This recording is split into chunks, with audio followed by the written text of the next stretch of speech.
Hello and welcome to this episode of Crimelines and Consequences. This episode is a little different than our usual format.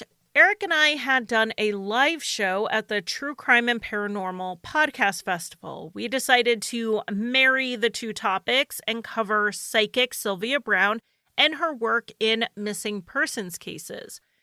Thanks to Eric, we have a pretty good recording of the live show, so we wanted to go ahead and publish that here for you. And then we'll be back in 2 weeks with an episode with our friends from LA Not So Confidential, where we're going to talk about incels.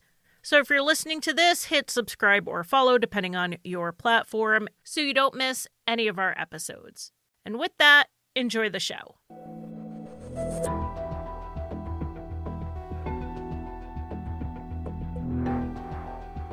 Thank you guys for not rushing off to dinner and coming and sitting down with us, and hopefully we'll have an enjoyable time here. Yeah, as soon as I saw our time slot, I'm like, everyone's going to be at dinner. Okay, we'll just record by ourselves. But luckily, we don't have to. So I'm Eric Carter-Landin. And I'm Charlie Worrol. And this is Crimelines and Consequences. And this is where we play our theme music. Yeah, I'm not gonna sing it this time. So welcome to True Crime Podcast Festival. We're super excited to have you here as we talk through this. Get friendly, sit by people you don't know. There is an open row here, so if you want to sit up here, that will work as well. All right. I think we're just going to jump into it, right? Yeah, we'll go ahead and just get started. So before we get started, by a show of hands, how many of you know who Sylvia Browne is? Oh, good. Okay, some of you may be too young. Yeah. Today we're going to strip away some of the shine around Sylvia. So I'm going to have to admit that I have to claim her as one of my own because Sylvia Browne was born in the greatest city on earth, which we all know is Kansas City, Missouri. Do we know that? We do. We do. Okay. Lars, right? Okay, we got a vote of one. So she was born Sylvia Shoemaker in Kansas City, and much of her documented history is self-reported, meaning it's wholly unreliable. So we're not really going to focus too much on her biography, since that is not what we come to a True Crime and Paranormal Podcast Festival for. But because we are at the True Crime and Paranormal Podcast Festival, I am totally into spooky shit. Yeah, I do have my own paranormal show. I'm here for that. What I'm not here for is some of the stuff that Sylvia did to the lives of grieving families. But we're going to go ahead and get started with the spooky shit, which is what I love. Sylvia claimed in her memoir that she came from a long line of psychics dating back 300 years. Sometimes it skipped a generation, but luckily for her, she was able to be one of those that were gifted with that, along with her mother. And her grandmother, Ada, is actually the one that passed it down genetically, yes? However it works. Yeah. Her first psychic prediction, according to her, was when she was 3 years old. She predicted that she would have a sister when she was 6 years old. Her sister was born just a month before her 6th birthday, so she is obviously a psychic. Case closed. Thank you for coming. Thank you. Have a good night. Follow us on social media. Like and subscribe. She also said that she told her family when her grandfather died before they had been informed, so she knew ahead of time, and that she had predicted the deaths of 2 great-grandparents, along with seeing spirits in her bedroom at night. She claims to have developed the ability to sense illness and sickness, making it difficult for her to be in large groups until she learned how to filter these feelings so that she didn't feel them all the time. Because her grandmother, Ada, had the gift, then she gave Sylvia the tools to deal with it. And like I said, this is all self-reported by Sylvia, and I think the benefit, or maybe for us, drawback of her writing her memoir in her 70s was that most of the people who could confirm or deny the things she said had already died. At the time she wrote her memoir, her sister was still alive, but her sister was on her payroll. Again, there's incentive to build up the myth of Sylvia Browne. So Sylvia got married a couple of times. She had some kids. She got divorced a bunch of times. And then she was working as a teacher in California when she decided to become a psychic full-time. At first, it was like a party trick she did for people.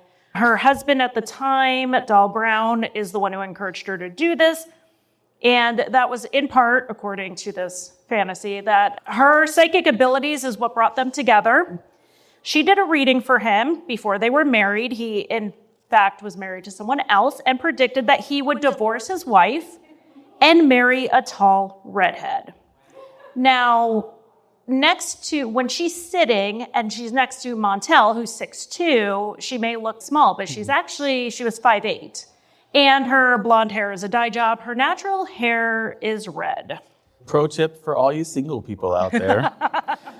Just tell your date that you're psychic and you see yourself with that person in the future, and then you will be. Just try it. See if it works. It did work for Sylvia. With Dal's support, she quit teaching and did readings and lectures full time. She made a lot of money using hypnotism for people, and specifically for people who wanted to lose weight or quit smoking. She made a defense for charging people for her services or her gifts. She said that most jobs are people putting their talents to work for them, and as long as she worked for God's greatest good, then she had nothing to feel sorry for. There's that. And I guess the fact that God's greatest good made her lots of money was just a bonus. Yeah, the only reason we know who Sylvia Browne is because she took this to the TV circuit, and she offered a service that ended up getting her a spot in the news. She would do a de-ghosting service for anyone who moved into a house that happened to be haunted. And that got her some TV time. When I was reading her memoir, I was literally thinking, now I know why she did that. She is a good storyteller. She's a good writer. She had a personality, especially if you watch her older stuff before she got really big. You can see why people got sucked into it. And the viewers liked it. Therefore, the news liked it. Mm-hmm. So they would bring her in to do other things. She got a news crew to follow her to Alcatraz so she can convince some mobster, the ghost of a mobster, to leave, to cross over, which he did not do, according to Sylvia. So if you go to Alcatraz, you will be haunted. She also visited a haunted Toys R Us to explain something about it being haunted. That was another TV show. She ended up getting more mainstream when she went. Leonard Nimoy had that show, In Search Of. She was on that. And then, of course, she was on Unsolved Mysteries. Mm-hmm. So this bringing up Unsolved Mysteries brings a lot of us to true crime. Anyone here? Unsolved Mysteries, the gateway? Yeah, there's Robin Warner.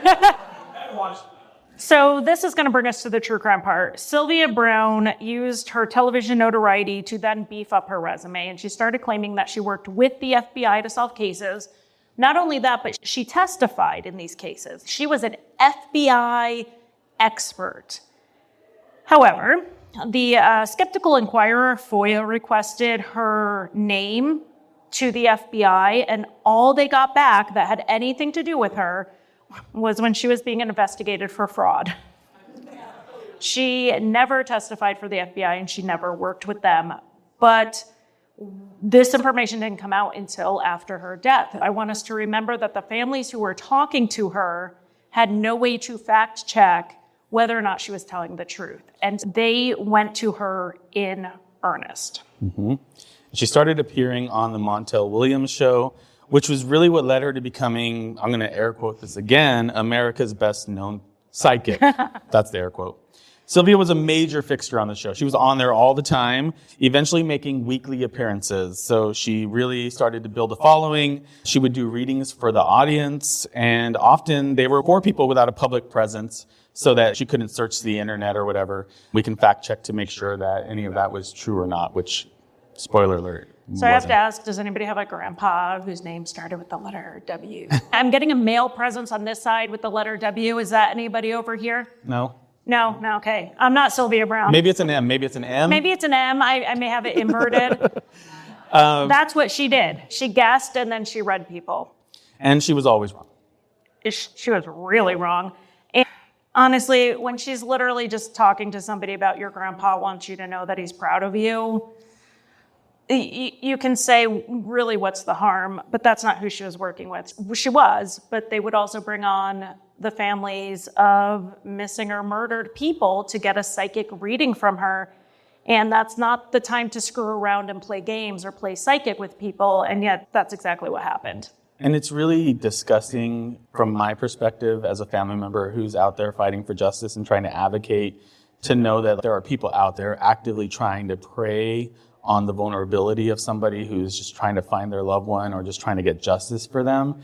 It just is one of the most vile things I think that anybody could do. And we want to make sure we're citing our sources here. We're using findings from a skeptical inquirer who looked at the 25 cases that Sylvia made pretty strange predictions on that have since been resolved. Sylvia claimed that she had an 85% accuracy rate. What do you guys think her actual rate was? 3. So if you think about it, even if we just gave her that she had to guess whether they were missing and alive or missing and dead, she would have had a 50-50 chance of being right.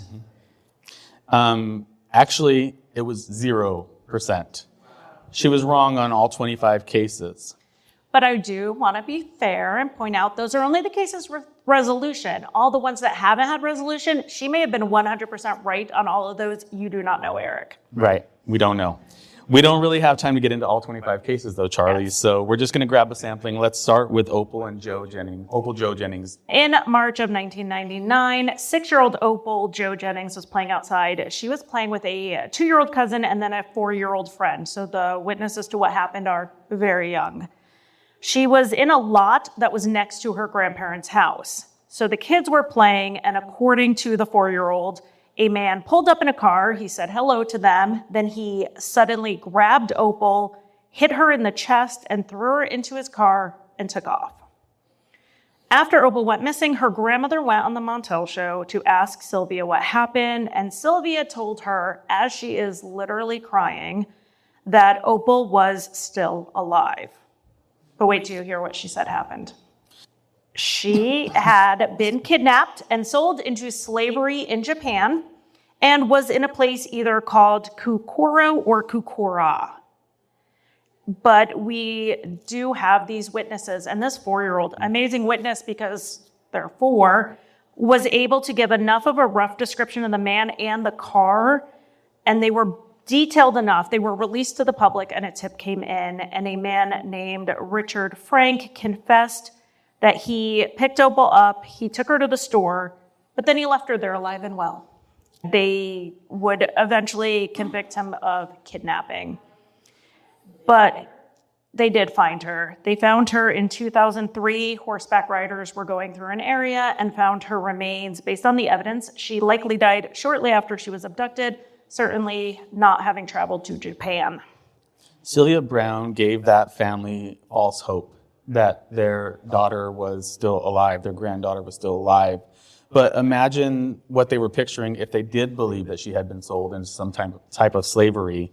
That must have been the worst thing possible that you could tell somebody who's looking for their loved one. Like, why would you go there? To think about what she was going through, and that's what they were living with. And this isn't the only family that Sylvia told that their loved ones were sold into slavery. In 1999, 9-year-old Erica Baker disappeared while out walking her dog. Sylvia told her family that she was alive, and similar to Opal, she was also sold, but not to Japan. This time, she was still in her home in the state of Michigan, but she had been sold for drugs, and a, quote, black woman was involved.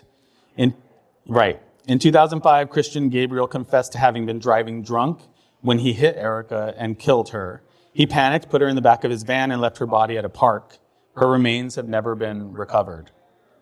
So it's very likely or possible that you've not heard of Erica Baker or Opal Jennings, but there is another case that Sylvia weighed in on that made national news, and that's the 2001 disappearance of Chandra Levy. And that really made the news because at the time, she was working with and having an alleged affair with Gary Condit, who was a U.S. representative.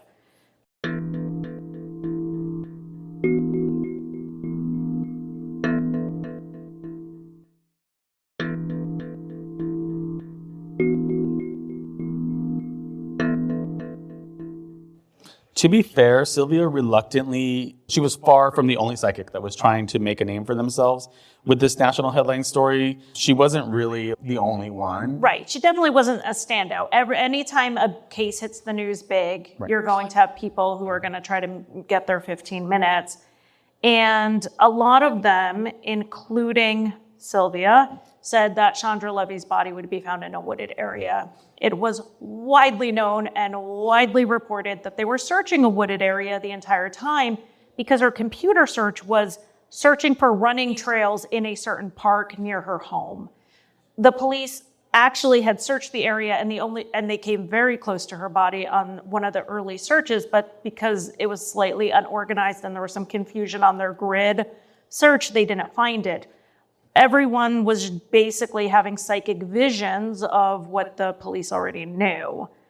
And Sylvia would then, when Chandra was found, call this a success because she predicted she'd be found in a wooded area, except she said she would be found in a wooded, marshy area. And marshes are very famously flat so that the water can accumulate, and Chandra's body was found on an embankment in a non-marshy area. So she claims it was a success, but the only part she got right was the part that everybody already knew. And if we're being fair, we could give her half credit for that, but I don't think so. I think we're good. No, I'm not feeling generous today. This isn't the only case that Sylvia publicized as correct that we know is not true. The case is technically in the unresolved category, but it illustrates the actual risk of these readings, which the next story gets pretty dark. Yeah, just fair warning, this one gets bad. In 1997, Erica Frazier was 17 years old. One October night, she was out driving, and seemingly she just vanished off the face of the earth. Her car was found parked between two hay bales in a field, and with her purse and all of its contents were still inside, so nobody took anything. Her keys were gone, though. Her mother went on Montel less than a year later to ask Sylvia for a reading. And so again, we just have to think about how desperate these families are at this point, and they're putting their trauma out there on national TV. And that's something as podcasters, when we're handling a case, we have to be mindful of. We are putting someone's most vulnerable moments out there. And I know Eric knows firsthand the impact when you trust someone with your story and either they don't necessarily relay it the right way or their listeners or viewers decide to take a harsh judgment. It's certainly not an easy thing to deal with, and it's not anything that anybody really wants. Nobody wants to go out there and talk about the worst thing that's happened to them over and over again. But I do relate to the desperation of needing answers and needing progress to happen in the case. I don't fault the family for seeking that, but I do fault Sylvia for being somewhat of a predator to take advantage of that. When Sylvia did the reading for Erica's mother, she told her that Erica was dead and murdered by someone who was at the time in jail. That they could find her in the water, is what she said. And when asked if anyone had information about the murder who could tell them more, Sylvia said someone named Chris. The Montel show silenced the name but kept the camera on Sylvia, and you could pretty much just read her lips and tell what she was saying. Erica did know someone named Chris, though, her ex-boyfriend, and the day after the episode aired, he killed his girlfriend and himself in a murder-suicide. The Montel show and Sylvia literally put this murder-suicide out as evidence or proof that Chris must have been involved in Erica's death. Yeah, so they took this second tragedy and turned that into a hurrah moment for Sylvia Browne. And Chris's family tried to sue Montel over it when they did that, but legally, you cannot defame the dead. And so there were no consequences. It didn't go anywhere. But Sylvia then repeats a story in her memoir, again, exploiting this family to say that this was a sign of her success. And she does change the names. She don't want to get sued at this point, but it's pretty obvious with the facts that we know which case she was talking about. And the court documents and the police statements don't back up her or Montel on this assertion that Chris had any knowledge or anything to do with the disappearance. And honestly, Sylvia never said he did. She just said he knew something. But she's saying, oh, I named him as the killer, and then look what he did. The police have said that he had a solid alibi, and they're not even sure that he saw the episode that was aired, and that the incidents may be completely unrelated. And this is just an incident that has been exploited. Yeah, and the Montel show never again showed her, Sylvia giving a name after this. So they would bleep out the name and then they would pan the camera away from her so that this couldn't happen again. And Sylvia claimed to have felt bad for Chris's family, but never really backed down from her assertion that he knew something. And that leads us to the other claim of success that she has in her memoir, which was, in my opinion, complete bullshit. And Complete bullshit. We're stealing Josh's branding over here. Don't sue me, Josh. He's got to trademark that. So this is a case I actually did not know until I read her memoir, and it's a case of Michelle O'Keefe, and she was tragically murdered in a mall parking lot at the age of 18. Sylvia said in her psychic reading that a man wearing a uniform, like a security guard, was responsible. And some reports online say that she did give a name, and the name she gave was Lee. She says in her book that she told the police that the security guard who had found Michelle should be the one looked at more closely. And the police had actually already suspected that security guard, and his name was Raymond Lee Jennings. And they just didn't think his story really added up. And he was later convicted of the murder. And it's not known if Sylvia's psychic reading had anything to do with it, or if the police even heard it and thought we already suspected him, we're on the right track. There could have been some confirmation bias there. We don't know. And I bring this up, and it sounds like a success. She said the security guard did it, and he was convicted. But Sylvia did not live to see the exoneration of that same security guard. 2016, prosecutors said that new evidence had come to light that made them unsure of Lee's guilt. And in 2017, a judge struck down the conviction with the support of the prosecution, and it was removed from his record. So he was no longer convicted of that charge.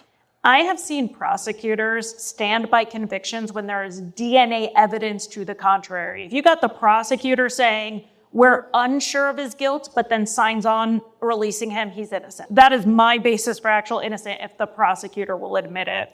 Yeah, and this poor man served 11 years in prison. Sylvia counted it as a win, but so did the prosecution for a while.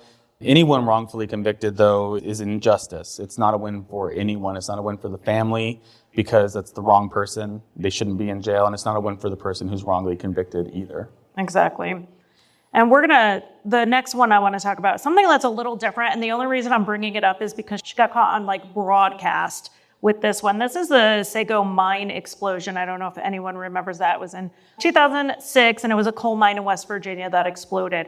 And Sylvia Browne was live on a radio show discussing it and giving her psychic readings about it. And it was reported that there were 13 trapped miners, and it was believed that based on some noises coming from the mine that they were alive, that they were still in there, they were alive, and they were signaling. And so as she's on this live radio show, she is saying, I've looked into the other world and they're still alive. I know they're still alive. But then she was informed later in that same broadcast that the news reports were wrong. They were incorrect, and they actually believed that the miners were dead. 12 of the 13 would be found dead. So she made a prediction after she heard an erroneous news report, and then all of a sudden she backs away from this. And I'm going to just quote her directly here. She goes, I wish I pulled the audio because it's something to listen to, but I don't think there's anybody alive. Maybe one. How crazy for them to report they were alive when they weren't, when she's literally the one who reported it. And she followed it up with, I just don't think they are alive. Then they had a pause and they just went to commercial.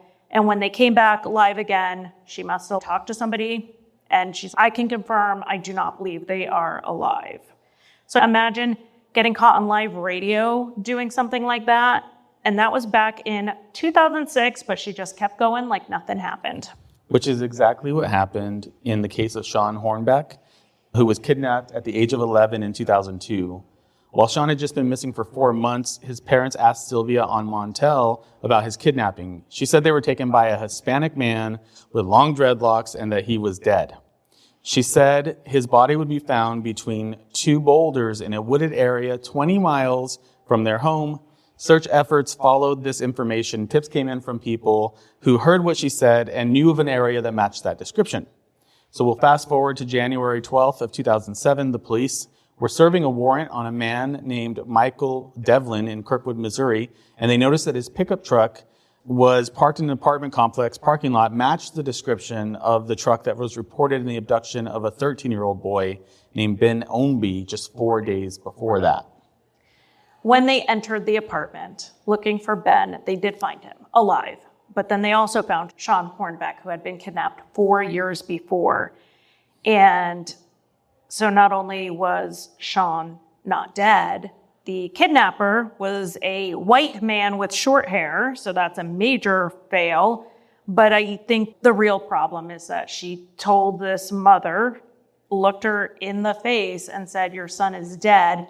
And you can watch her head drop as she heard that news from this psychic who, at the time, she trusted. She didn't trust her for long, but she trusted her in that moment. And you have to wonder what Sylvia Browne was doing this for. Fame? Was she wanting ass pats? Like, how can you do that to somebody? It's unconscionable. And she just proves over and over again how terrible of a person she is. For example, in spite of repeated claims that she never charged law enforcement or families of the missing or murdered for her assistance, Sean's parents reported to Anderson Cooper that they were only allowed to speak to Sylvia on the show, and if they wanted additional assistance, they could get it by paying her $700 for about 20 or 30 minutes of her time. And that's going to be a phone call. Sylvia denied that this happened, but you can decide what you think. Yeah, do you believe Sean's parents or do you believe Sylvia Browne? Right. Sylvia Browne. Get out. Security. After Sean was found alive, Sylvia also issued an apology. It was more like, I'm sorry to the New York Daily News. She said, I'm terribly sorry that this happened, but I think my body of work stands by itself. I've broken case after case. And, quote, I think it's just cruel to jump on this one case in which I was wrong. I've said thousands of times I'm not God. Who doesn't love an I'm sorry, but nobody cared that she wasn't God. You don't have to be God to just have empathy for this family. And this was a pattern because in a very similar situation to Sean Hornbeck, the mother of Amanda Berry had gone on the Montel show to ask about her daughter. And so I can tell that people recognize the name. For those who don't know, in 2003, the day before her 17th birthday, Amanda Berry went missing, and her abductor, who we now know was Ariel Castro, had taken her and held her captive with 2 other women until she was able to escape in May of 2013.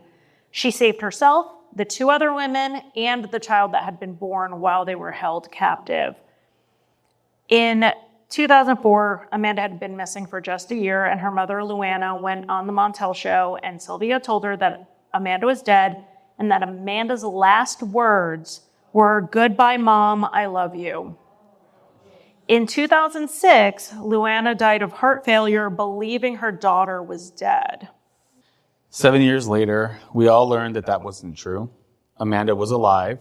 Sylvia made a statement after Amanda was found and claimed that she is right more than she is wrong, but if ever there was a time to be grateful for being wrong, it's this time. She said her heart went out to Amanda, the other victims, and their families, but you'll notice there wasn't an I'm sorry or even, hey, apologies for causing you pain. But like with Sean Hornbeck, it was overall a kinder statement even without the apology.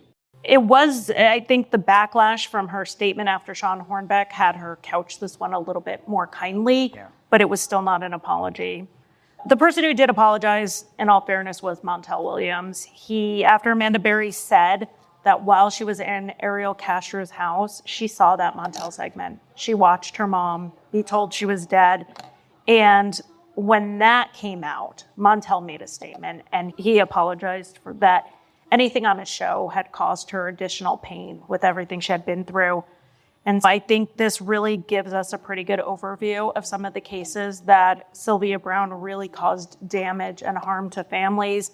There's a long list of other predictions, world events, elections, technology, all other things that the Skeptical Inquirer has debunked that Sylvia Browne had been wrong about. We'd be here all day. We wanted to keep going. But we do have to do just one more true crime case because this one really left me shaking my head. Me too. Linda McClelland disappeared while visiting her daughter's house in July of 2000. Her 2 daughters and her son-in-law, David Rapaski. I don't know. It's not like Gonzalez, so I don't know. David Rapaski appeared on Montel. I didn't look it up. David Rapaski appeared on the Montel show 2 years later, and Sylvia said that Linda was alive in a nursing home in Florida and that she'd been taken with a man whose initials or was called MJ. This was some comfort to the family because there was some suspicion that Linda's boyfriend, who was reportedly not a great guy, had been responsible, but all inquiries to nursing homes in Florida, of course, yielded nothing. So then in 2003, a man confessed to the police that he had actually helped his friend bury Linda's body. And the man he helped was David Rapaski, Linda's son-in-law. The information bore out when the man led the investigators to Linda's body, and the autopsy confirmed cause of death. And we've already seen cases where Sylvia said someone was dead, but they were actually alive. I keep turning my phone, you guys. I'm so sorry. Well, this happens even when we're recording together, so I'm sorry. Good Lord. Charlie, can you just pick it up for me because I lost my place? Okay, I'll pick it up. We have plenty of cases where she said someone was dead when they were alive, vice versa. And in this one, what shocked me about this specific case is she had the killer in front of her, asking her what happened, where the person was, and she did not pick up on anything. I think that really illustrates her powers. Towards the end of her life, Sylvia all but stopped doing interviews. She stopped talking to people. As the internet grew, so did everyone's ability to check on her facts, right? So that made it a lot more difficult for her to get away with the things that she was getting away with, for sure. Yeah, I do not think it's a coincidence that she stopped doing interviews as the internet got bigger and bigger. That her saving grace was really that nobody could fact check her. And one last prediction that she got wrong was about her own death. Now, she had always claimed that she could see things for other people, but God never gives a psychic the ability to see things for themselves. They have to go through life the same as anyone else. However, she went on Larry King Live and decided that's not true anymore and predicted that she would die at the age of 88. But because she qualified it and said that she couldn't know her own future, we can give her this one because she obviously didn't and died at 77. So close. So one of the things that really drew me into this when I started reading her memoir, because I already knew she was a fraud, I'd already read that stuff, and I'm like, I want to read it from her words, was her memoir shows how much she absolutely adored her children and her grandchildren. She raised a child that wasn't her own, who needed a home. Her memoir almost looks like my Facebook page where it's just line after line about how amazing my kids are and I'm just so lucky, #blessed. That's her memoir. And I thought, how could someone just be so narrow-minded and blinded by things that she could not see, that Amanda Berry's mom, that Sean Hornback's mom, that they had those same feelings for their kids and that she could just stare them in the face and lie to them to be on Montel. Montel. It's not Oprah. Okay, I love Montel. Except for this. This is a common thing that Charlie and I do on our show, Crimelines and Consequences, is we look a little bit beyond the case. Yes, we cover the case and we talk about it, but we want to look at these kind of things that intersect with true crime, whether it be ethics, whether it be psychics, whether it be social media, whether that's a positive or negative impact. In my opinion, I definitely have a hard time with psychics getting involved in these types of cases. I know that sometimes families are desperate. I know that sometimes maybe even law enforcement is desperate for answers. Maybe there's pressure that's being put on them to solve a case. But every time I've seen cases and looked into cases where there are psychics involved, it's always a wild goose chase for law enforcement. It's a waste of their resources. It's a waste of their time. And families get their hopes up and they want to believe that they're getting the right answers. And I just think it's truly disgusting to do that to people. It's truly disgusting to exploit the pain and the trauma of somebody and the vulnerability of them for your own financial gain. And I feel like people like that really don't deserve to have a platform. They shouldn't be taken seriously and they shouldn't be listened to. And it's not just psychics. So if you talk to a lot of families, you learn there are people who are private investigators out there who also will basically take the money of a missing person's family or a murdered person's family and do pretty much no work and say, oh, I used up the money you gave me sitting here doing nothing, so I need $10,000 more. And families have been built. So maybe next year we'll do the private investigator. We're going to need 2 sessions for that, Whitney, if we cover bad private investigators. So it's not just about psychics. It's about people who are preying on vulnerable families. Yeah. So thank you for joining us this evening. Yes, thank you for coming to our live show. We are Crimelines and Consequences. We only have 6 actual podcast episodes. So 7 now. 7 now. Thank you for coming. Number 7, check. If anyone has any questions, we can stay for questions, but I don't know that there's any questions. Follow us on social media. Check out Crimelines and Consequences wherever you get your favorite podcasts. And if you want to chat with us, we'll be around. Thank you.